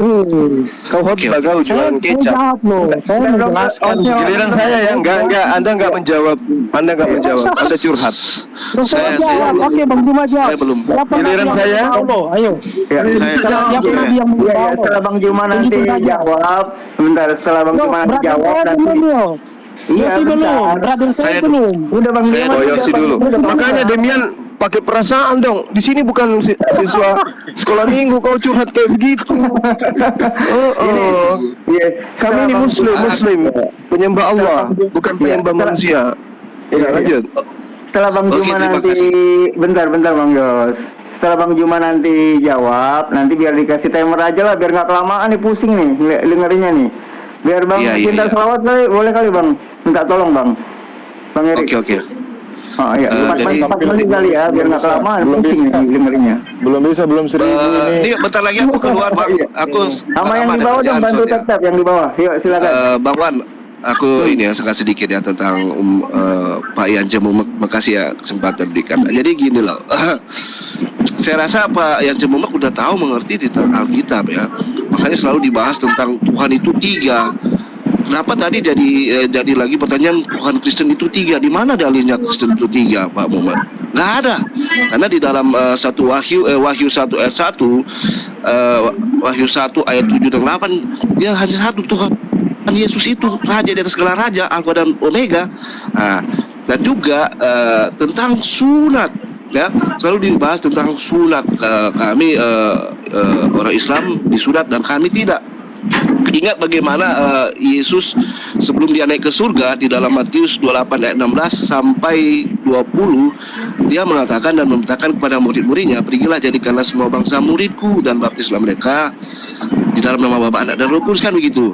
Nah, jadi semua ya, bangsa-bangsa yang percaya akan Yesus dibaptis dalam nama Yesus, ya.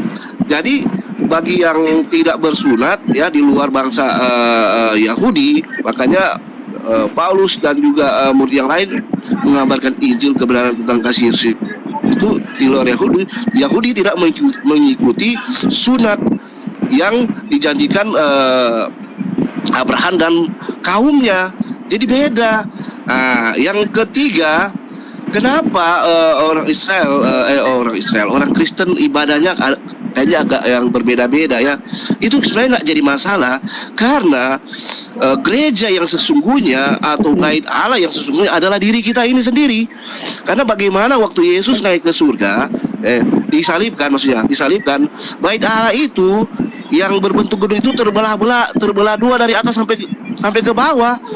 Karena banyak yang mungkin mengikuti teladan, artinya lebih tidak melakukan ajaran Alkitab atau kitab Taurat, itu malah lebih memujikan tempat itu.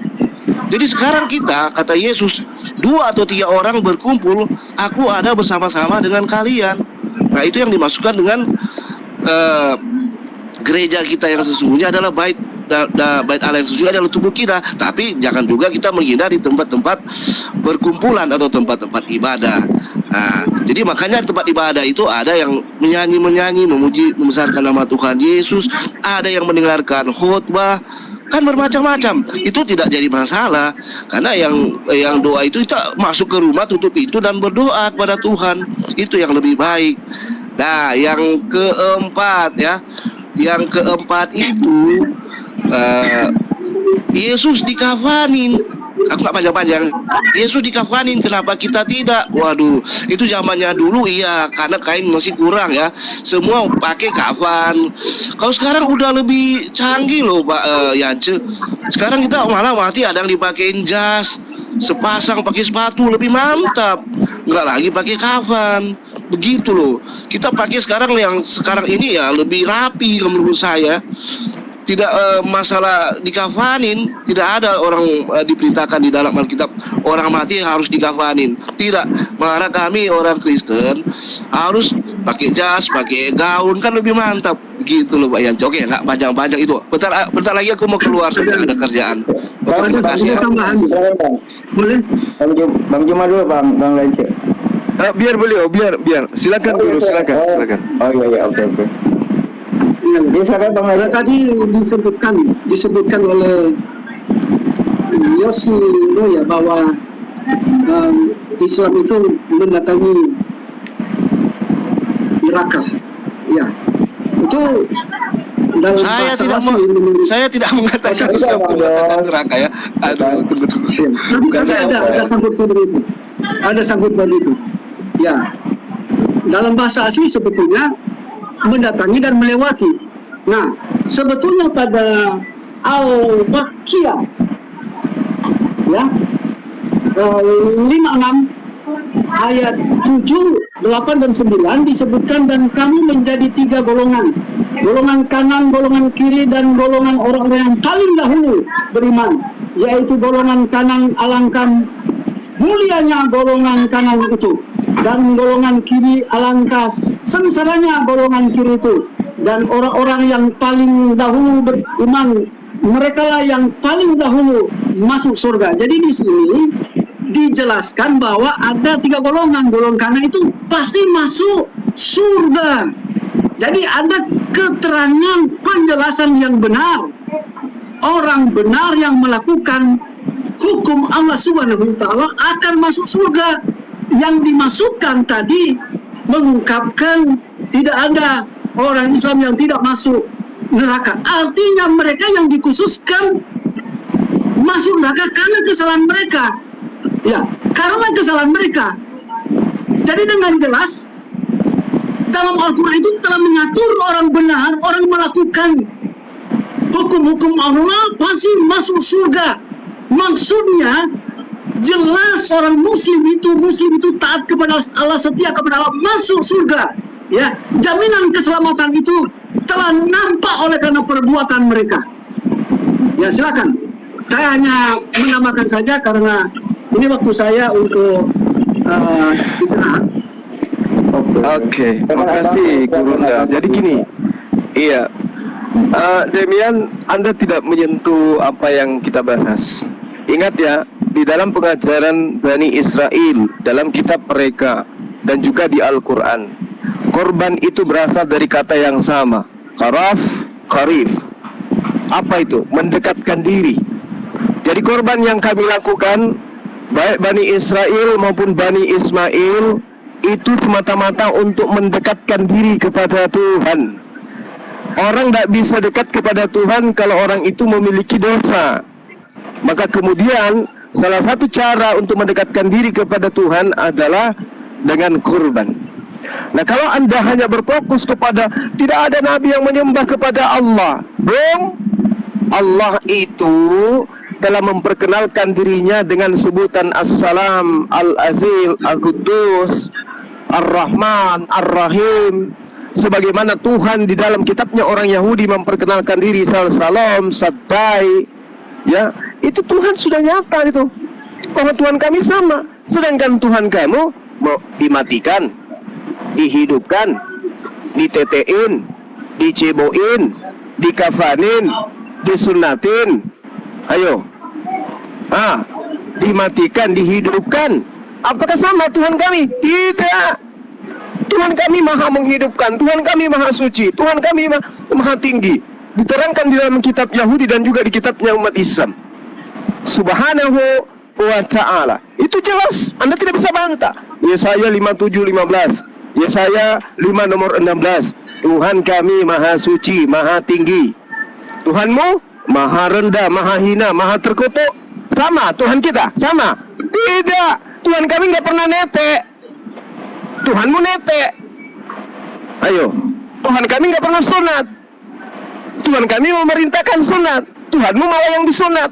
Sama nggak? Beda. Jadi tolong ya, fokus ke sana.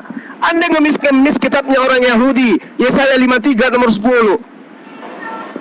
Di Yesaya 52 sampai 53 itu bukan prosesi, bukan cerita penghapusan dosa. Bukan. Itu kisah, itu bukan nubuatan. Yesaya 53 nomor 10, oknum yang diangkat di sana adalah oknum yang memiliki keturunan. Anda sudah mau mengakui Yesus punya keturunan? Sudah mau mengakui? Kalau belum, jangan ngadi-ngadi ngambil kitabnya orang. Oke? Jadi jelas sekali, Bung, jelas sekali. Kalau Tuhannya sama, pasti konsepnya sama, kata saudara. Betul? Konsep Tuhan kami sama. Kenapa? Karena Tuhan kami satu, Tuhan kami sama. Lah konsep Tuhan kamu gimana? Konsep Tuhan kamu? datang, menjelma jadi manusia, mati dibunuh manusia. Ini konsep dari mana Anda dapatkan? Konsep kami nggak ada yang seperti itu. Kemudian, saudara ketika berbicara mengenai Islam, sangat jelas sekali tujuan daripada penyaliban itu, kurban itu adalah menjadikan kemudian hamba Tuhan itu mendekatkan diri kepada Tuhan. Kalau Anda mengatakan kami tidak menyembah Tuhan yang sama, Nabi tidak menyembah kepada Tuhan yang kami sembah, tidak menyembah kepada Allah. Buktinya Tuhan yang kami sembah itu jelas diterangkan di dalam kitabnya orang Yahudi dan juga kitabnya umat Islam. Tuhan itu laisa kamitslihi syai'. Tuhan itu tidak serupa dengan makhluk. Tuhannya Bani Israel, Tuhannya Bani Ismail tidak serupa dengan makhluk. Laisa kamitslihi syai'. 2 Samuel 7 nomor 22. Sebab Engkau maha besar ya Allah. Allahu Akbar. Maha besar, Allahu Akbar. Engkau tidak sama dengan siapapun. 1 Tawarik 17 nomor 2. Tuhan tidak ada yang serupa dengan Engkau. Laisa kamitslihi syai'. Yeremia 10 nomor 6. Tidak ada yang sama seperti Engkau. Ya Tuhan, Engkau maha besar, Engkau maha besar, Engkau maha besar. Islam ini, Tuhannya Islam ini yang diterangkan oleh Yeremia. Tuhannya Islam yang dijelaskan oleh Tawarik. Tuhannya Islam yang kemudian dijelaskan oleh kitab Samuel. Nah, Tuhan kalian itu dijelaskan di mana? Hanya ada di kitab-kitab orang Roma, kitab-kitab orang-orang Yunani yang dibuat oleh Paulus, dikirim melalui surat-surat. Oke? Jadi tolong Demian, tolong. Anda coba berpikir jernih.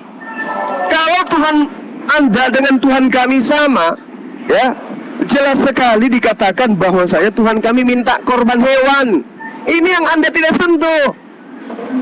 Tuhan kami sama Bang Suma dengan Tuhannya Bani Israel.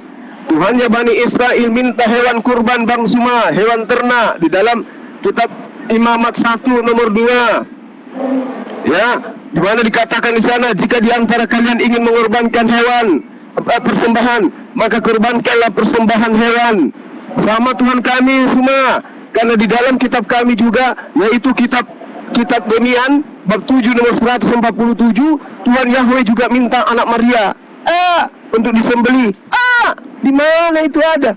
Jadi kalau tulisan huruf tinta merah itu perkataan Yesus, dikatakan dalam Matius 8 nomor 4, korbankanlah korban sama seperti korban Musa. Yang hitam itu adalah kata pengantar kitab saudara. Saya katakan tulisan kamu harusnya juga masuk, tapi warna pink. Demian bersabda, Tuhan Yahweh minta darah manusia. Bikin aja kitab baru. Karena di dalam kitabnya orang Yahudi tidak ada itu pernah minta darah manusia. Malah yang memberikan persembahan darah manusia itu dipersembahkan kepada dewa-dewa, dan Tuhan mengatakan, aku akan menjadi lawannya, aku akan menghabisi mereka, aku akan binasakan mereka, karena mereka telah melakukan pencabulan, mereka telah melakukan persinahan terhadap ajaranku. Ini sudah hampir 2 jam kayaknya ini Anda tidak menyentuh esensi itu. Ya, atau bilang aja gini, baiklah Bang Suma, nanti kita akan bikin konsili lagi, akan kumasukkan data-data perkataan-perkataanku, tapi warna pink. Kalau warna pink, orang Kristen sedunia tahu, oh itu adalah Nabi Demian yang mengatakan Tuhan Yahweh, Tuhannya Bani Israel minta persembahan darah anak Maria, tertulis di kitab Demian bab 7 nomor 7. Udah panjang ini Bang, udah panjang ini. Ya, sekarang kalau Anda tidak mau panjang, habis ini saya minta Anda tegaskan tertulis di mana di kitabnya orang Yahudi Tuhan minta pendamaian agar manusia mendekatkan diri kepadanya. Korbannya harus adalah korban manusia, korban Mesias, korban Kristus. Itu tertulis di mana? Silakan. Oke, silakan. Tapi kalau Anda ngomong tidak ada data itu, waduh percuma. Nah, sekarang pakai timer aja ya Bang Juma ya. 4 menit ya Bang. Aduh, nggak apa-apa, nggak usah pakai timer, nggak usah. Enggak, jangan. Ya, saya tambahkan lagi Demian. Ya, saya tambahkan lagi ayat-ayat Bible, di ayat-ayat yang ada di Bible Perjanjian Lama yang katanya itu kitab Yahudi. Saya bacakan lagi Demian biar agak tercerahkan sedikit otakmu. Di Keluaran 9 nomor 14, tidak ada yang seperti aku di seluruh bumi. Di 1 Raja-Raja 8 nomor 23, tidak ada Allah seperti engkau di langit dan di atas, di langit di atas dan di bumi. Yesaya 46 nomor 5, kepada siapakah kamu hendak menyamakan aku? Yesaya 46 nomor 9. Ingatlah hal-hal yang dahulu dari sejak purbakala, bahwasanya akulah Allah dan tidak ada yang lain. Akulah Allah dan tidak ada yang seperti aku.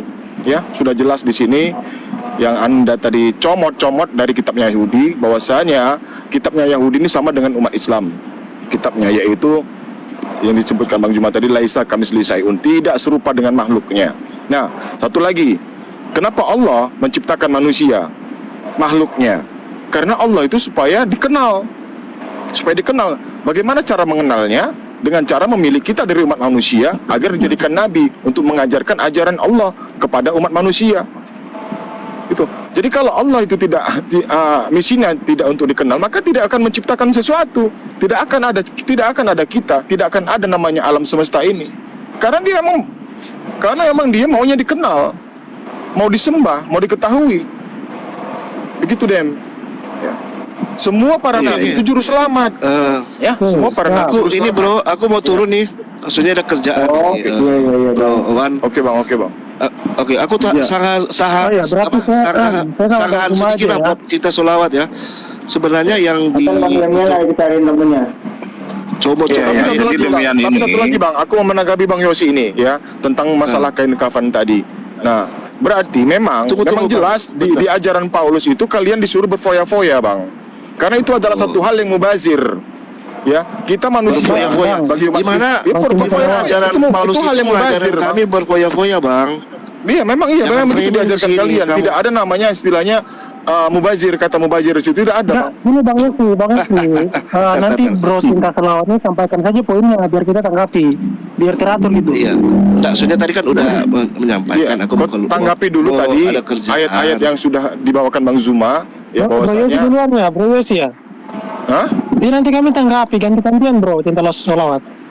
Iya, tapi demian jangan menyela begitu. Tapi jangan terlalu panjang sampai sampai saya jalan 10 meter baru selesai ya. Saya duluan aja Bro Yosi ya. Iya, sementara demian dari tadi juga kalau ada kerjaan bro, mau keluar nanti. Kemudian dari Bang Zuma nggak usah orang sembarangan dong.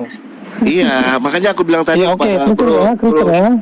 Ya, makanya aku bilang tadi jangan katakan comot-comot, sedangkan yang dicomot-comot itu adalah bro yang comot-comot ayat tapi tidak memahami tentang ayat yang dibawakan itu. Begitu loh bro. Jadi Anda tidak memahami, hanya comot dari ayat 1 ke 1, loncat sana loncat sini. Ayat 1 yang Anda bawakan belum tentu Anda pahami tentang itu. Makanya aku bilang tapi itu yang tertulis bahwasanya Allah tidak serupa dengan apapun. Betul bro, itu tertulis, tapi memahaminya Anda tidak mengerti. Jadi gini, sebelum saya turun ya, untuk sahabat-sahabat ini, untuk membawakan dalil harus memahami dulu apa dalil yang dibawakan. Jangan nggak memahami dalil yang satu ini loncat ke dalil yang di ujung sana, jadi nggak nyambung ceritanya gitu loh bro. Seakan-akan nyambung tetapi tidak nyambung, tidak paham. Karena di dalam Alkitab itu sangat pemahamannya itu juga sangat dalam, bukan sembarang kita baca aja terus kita langsung baca secara literal itu langsung lurus-lurus telan mentah-mentah begitu, bukan. Nah, jadi seperti Bang Zuma tadi bawakan juga bagaimana pengorbanan manusia itu menceritakan tentang, aku sudah bawakan tadi ya, tentang bagaimana orang-orang Israel yang mau masuk ke tanah Kanaan gitu loh. Tapi sudah dijelaskan tadi, tapi ya nggak apa-apa lah. Nanti kita nyambung lagi kapan-kapan. Karena sekarang ini saya punya kerjaan. Mungkin Bang Demian di sini masih di sini. Silakan yang lain. Ya, semua aku mau keluar dulu ya. Semua host ya, Bang Zuma, Cinta Solawat juga Bro Ari. Bang Yos, makasih ya untuk hari ini ya. Nanti kita sambung lagi. Yuk. Selamat siang. Siang. Ya, oke. Barangkali bisa ditambahkan di sini buat Demian ya. Begitu. Kalian nggak ngeroyok ya? Bukan ngeroyok Demian. Kasih bicara kan Bang Era tadi nggak ngomong-ngomong Bang Era. Itu udah kenapa sekarang Tadi turun ini total terus ini. Iya, kasih sebentar. Yang mau bicara yang mana nih? Kok semuanya keroyok lah gitu? Bukan keroyokan, cuma saya juga mau nambahin saja Demian. Nggak usah, kalau mau nambahin nanti aja. Ini kan kita lagi diskusi dua-dua, kenapa Anda ikut lagi gitu loh. Berarti kan Anda nggak menghormati diskusi ini. Loh tidak, ini masalahnya Demian berbicara tentang konsep keselamatan. Ini giliran saya bang. Dan dikaitkan dengan ajaran Islam. Lagi, saya turun aja bang. Kalau misalkan abang mau tambahkan lagi, saya silakan. Karena jangan keroyok loh. Ini aku cariin temennya, tenang aja. Apa saya sendiri aja sendiri sama Bang Suma gitu. Gini ya, bro. Mohon sama Bang Zuma. Oke, silakan. Ya. Bang Arif, kita mantau silakan. Iya, gini kawan-kawan ya. Semua dalil yang dikutip oleh si Cinta Solawat, aduh ada telepon. Tunggu ya, 1 menit aja, 1 menit.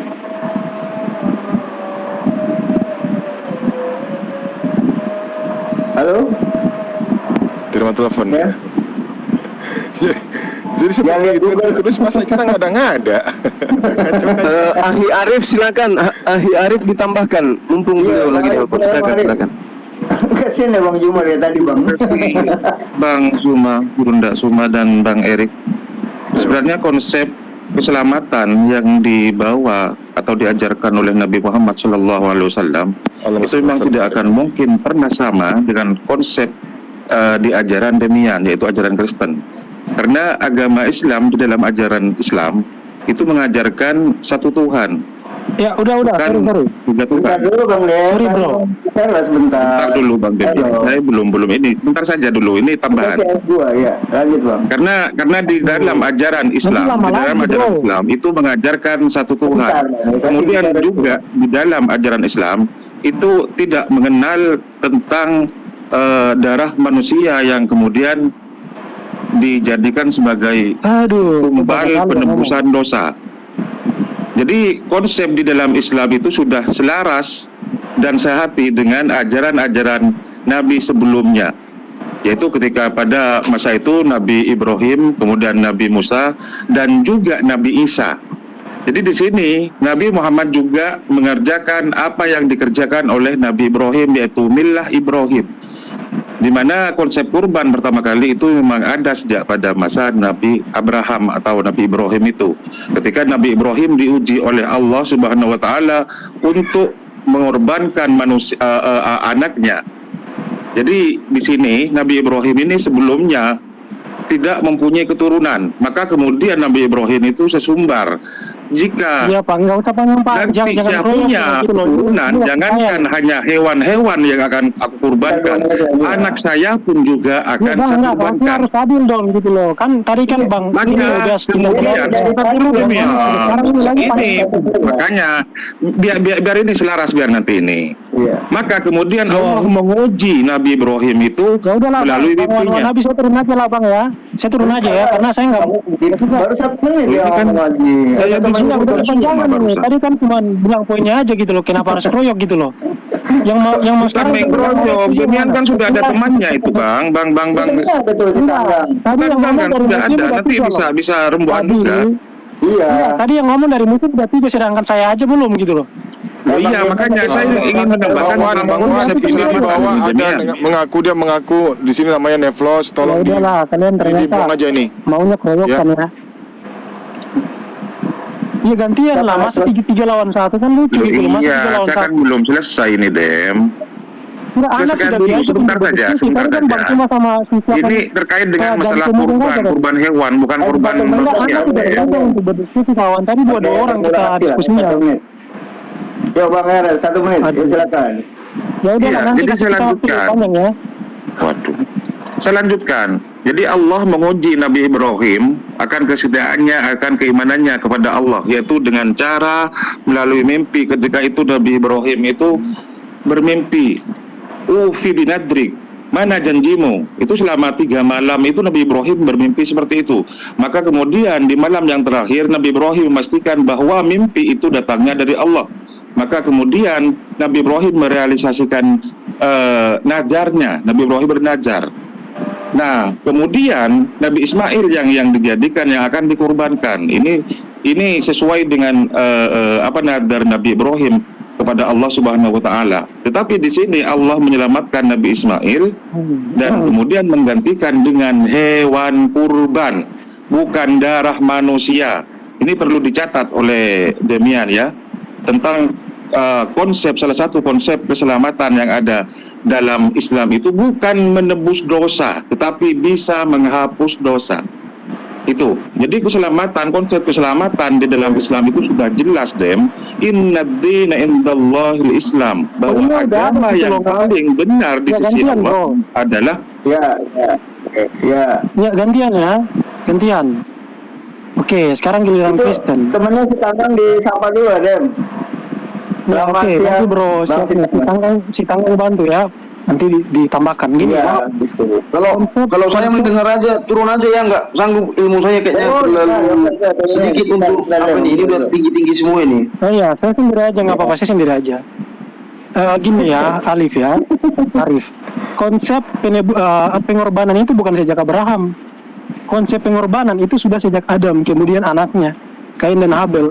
Kain dia mengorbankan hasil ternaknya, sedangkan Habel kebalik. Kain dia mempersembahkan hasil taninya, sedangkan Habel mempersembahkan domba-dombanya atau hasil ternaknya, sehingga Kain diterima persembahannya, sedangkan Habel enggak. Kenapa? Karena Habel menggunakan darah, sedangkan Kain enggak.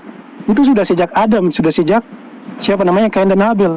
Kemudian sampai di zaman Nuh, ketika Nuh dia turun dari Bahtera Nuh, dia melakukan korbanot kepada siapa? Kepada Hashem. Kemudian sampai di zaman Abraham. Jadi korbanot ini sudah ada sejak Adam. Ketika manusia jatuh ke dalam dosa, Tuhan mengorbankan hewan untuk mengambil kulitnya sebagai pakaian Adam dan Hawa. Otomatis ada hewan yang dikorbankan, ada hewan yang meninggal, sehingga harus ada tukar guling kematian di situ. Seluruh nabi melakukan itu. Jadi bukan dari Abraham. Kalau kita belajar tentang keislaman, korban itu dia dari mana? Dari Abraham. Sedangkan di dalam Alkitab korban itu sudah sejak Adam, bukan sejak Abraham. Nuh aja ketika turun dari Bahtera Nuh, dia melakukan korban persembahan kepada Tuhan, dan itu tidak tercatat di dalam Alkitab.